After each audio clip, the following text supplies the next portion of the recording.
Many folk think that if you own the land, you can hold whatever gathering you like on it. But private land does not mean freedom from planning law, licensing, noise rules or police powers. In some respects, owning or occupying the land can actually make you more accountable. In this video, we'll look at what happens when you host events on your own land and why things become even more complicated when the gathering takes place on boats or waterways. Living on the road, waterways or off-grid in the UK, Dickie Dread. This is part 46 in the video series, and we're still on chapter 6, parties, gatherings, raves and festivals.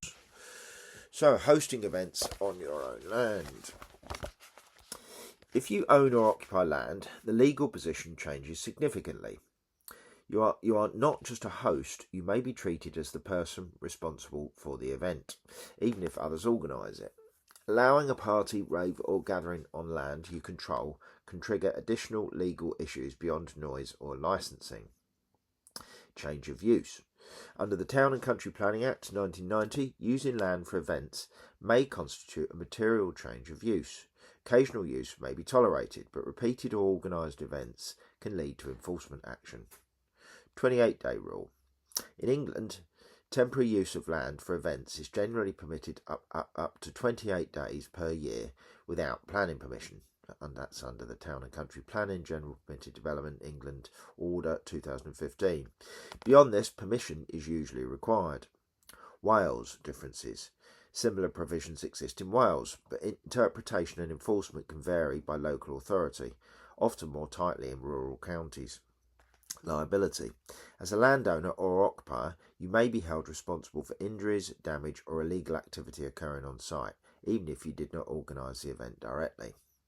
Police powers. Under the Criminal Justice and Public Order Act 1994, police may treat the landowner as facilitating an illegal rave. This can result in directions, seizure of equipment or further action. In practice, many people assume that private land equals freedom. In reality, land ownership often increases accountability rather than reducing it. So, hosting events on boats and waterways. If you're living on a boat, the legal position shifts again. You are no longer just dealing with general law, but also with navigational authorities and mooring conditions. Most inland waterways in England and Wales are managed by bodies such as the Canal and River Trust or the Environment Agency. These organisations set rules on mooring, movement and acceptable use of the water.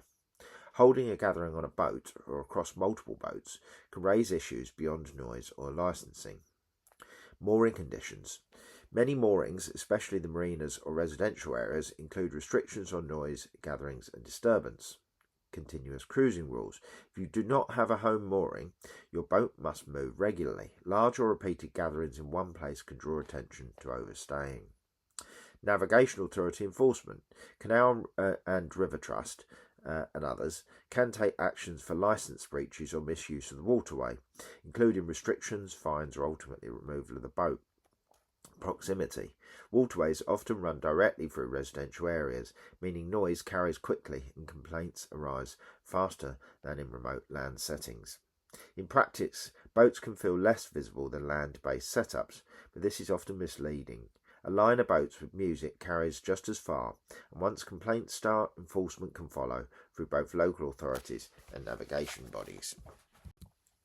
So whether you are on your own land or living on a boat, being on private property does not put an event outside the law.